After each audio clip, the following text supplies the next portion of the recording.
What's up guys, before we get into our discussion, I just want to give a big shout out to the people over at Displate for sending me these awesome posters. They're a manufacturing company that produces these sick original handcrafted metal posters with artworks designed by the artists from around the world. I'm talking designs stemming from movie, video games, anime, you name it. What you'll love about these posters the most is how simple and easy it is to stick them to your wall. And I think you'll love me more because if you type in this special code, you'll get a 15% discount off any purchase from the site. So definitely slide on over to Displate and get your hands on some of their high quality products. The links will be in the description. With that said, let's get on with the video. What's up guys, my name is RBG and I think it's been well over a month since I've given you guys any Transformers Movieverse news. That's if you want to include the recent origin video I did on Starscream. If you're interested in the video, I highly recommend you check it out. But anyways, since the dust has somewhat settled with TF5 the last night, I figured this would be the perfect time to come up with some newer topics regarding this newly expanded Transformers Cinematic Universe that Hasbro and Paramount seem to be ushering in. I guess you could call it the TFCU. Now, we got this announcement back in June of 2015, back when Paramount was riding high off the success of Age of Extinction, and we thought the series could only go up from there, at least from a business standpoint. But fast forward to the aftermath of Transformers the Last Night and its box office ticket sales, the plans have somewhat been changed.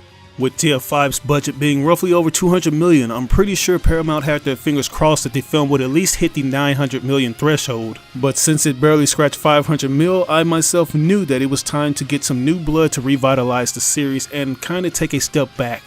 Based on some of the news I've been receiving, the Bumblebee movie, now titled Transformers Universe Bumblebee, is only gonna have a budget of $70 million. That number speaks volumes because it literally tells you that there's probably not going to be a robust cast of robots compared to what we've been getting from the first film all the way on to the fifth one. Because for the most part, a high percentage of the production costs go towards special effects. You have to worry about blending in the effects with the real environments, which includes dynamic lighting, shading, and ambient occlusions. But enough talk about the live-action Transformers Bayverse. What I really want to talk about is this animated movie that Paramount announced a while back because we weren't really sure what direction they wanted to go with it. I mean, I had a general idea of what they do, but since franchise fatigue has begun to settle in with the Eastern audience as well as their Western one, I don't know where they plan to go from here. My initial thoughts was that Paramount would give the fans what we've been asking for, which is a full-fledged Cybertronian war story between the Autobots and Decepticons in CG. But as we all know, that could prove to be a very costly project, so I'm guessing that it could possibly be a quote-unquote animated project with simple 2D animation. That'd be very cool since we haven't seen Transformers presented in that style for a while, and with a movie budget, I'm thinking it could be some top-tier animation if they're serious.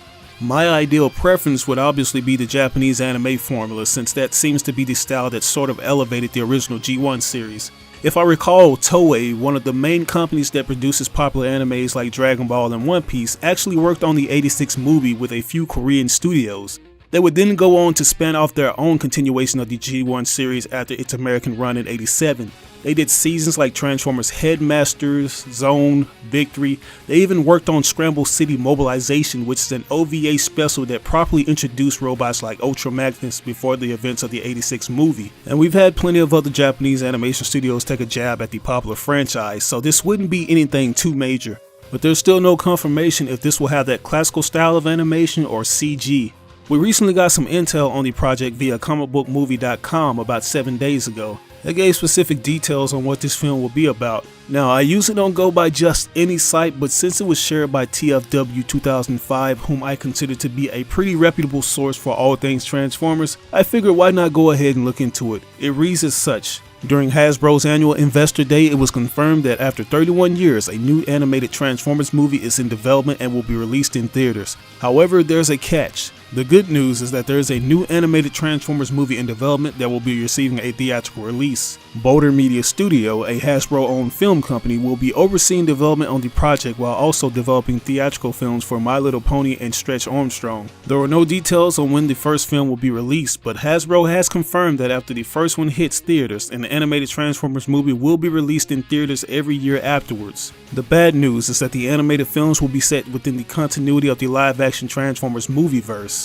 As the domestic box office returns for Transformers The Last Night proved, US audiences have definitely soared on Michael Bay's version of the definitive Robots in Disguise.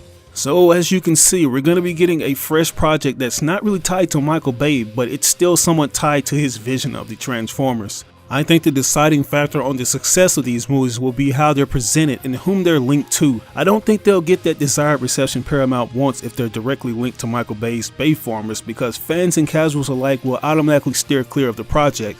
As I mentioned earlier, the box office numbers have dwindled drastically, and that's simply because moviegoers are sick and tired of the same redundant formula.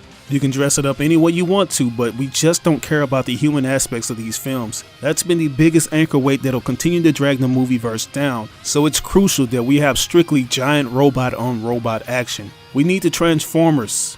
Now, we've gotten small snippets of the Great Cybertronian War throughout each film, but they've all been very brief. I'm guessing that the animated movie will at least cover some of that story arc, since there's been no definitive answers on how things started with the Transformers. I mean, we have the newly established story elements with Quintessa and the Knights who revolted against her. It's sort of like the original origin of the military and consumer robots who eventually became Decepticons and Autobots after they broke out of bondage from the Quintessons. And this whole aspect with the Knights kind of puts me in the mind of the IDW more than meets the eye comics. I haven't read the current issues in full, but I think the writer's room took some of those elements pertaining to the Knights of Cybertron and used that as their starting point to expand the cinematic universe. If that's the case, then it's a brilliant move, because More Than Meets the Eye has some of the most immersive comics I've read in a long time. They're making a lot of noise right now. If you haven't checked them out already, I highly recommend it, because they do an excellent job of fleshing out some of the minor characters while adding new attributes to some of the more familiar ones like Hot Rod, who for the most part seem to be who the new comics revolve around. Maybe we can get a movie starring him, since he's a fresh new face in the live action movie universe. I mean, he does have historical ties to Bumblebee in The Last Knight.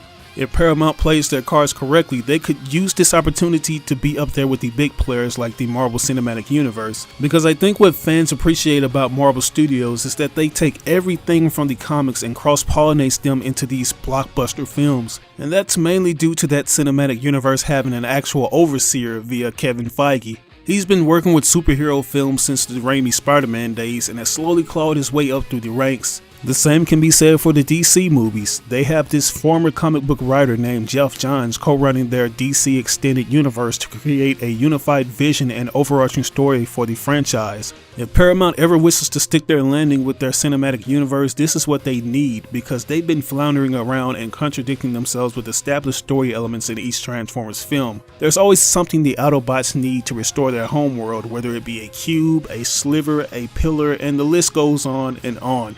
Now, with that said, Hasbro did always have someone who'd initially recommend certain characters be used in the live action films, one of the main guys being Aaron Archer, a guy whose name you can find smothered all over Transformers projects from the past decade or so. I'm talking shows, comics, you name it. I believe he even collaborated with Paramount on the first 3 films shortly before he retired back in 2013, which is kinda unfortunate because the studio could use an asset like him to make the final decisions in what needs to be included in the newer movies. We also have Alex Kurtzman and Roberto Orci, who wrote TF1 and Revenge of the Fallen. Some cool guys who at least had a general idea of how each movie storyline should be constructed. They would go on to co-produce the critically acclaimed series Transformers Prime, a show that takes everything good about the Bay films and the G1 series and combines them into this hybrid of sheer awesomeness. The films could really use those guys since they're going about this subtle climate change.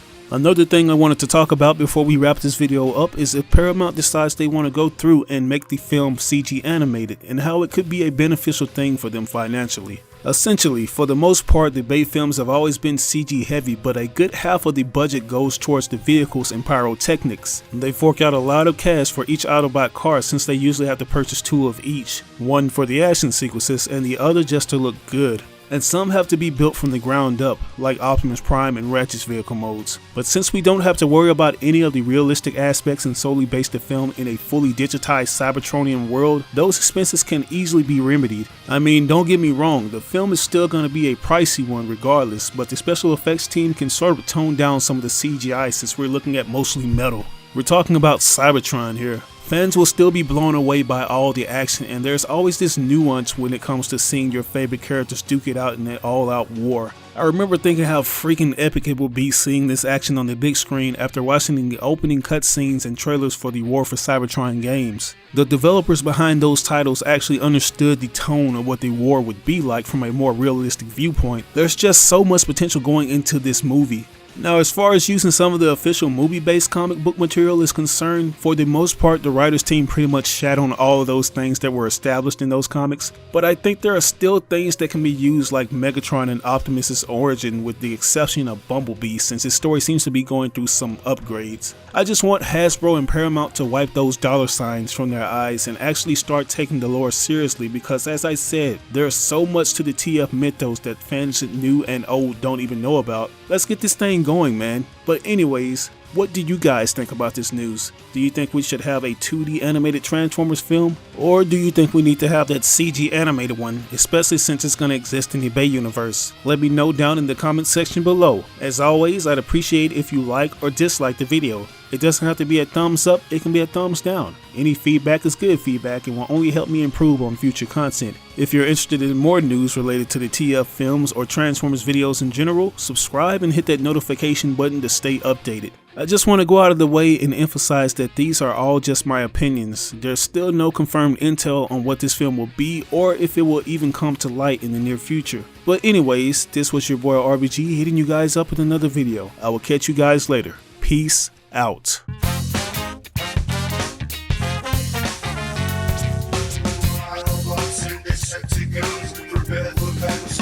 Transform and all the speaking. Change can happen.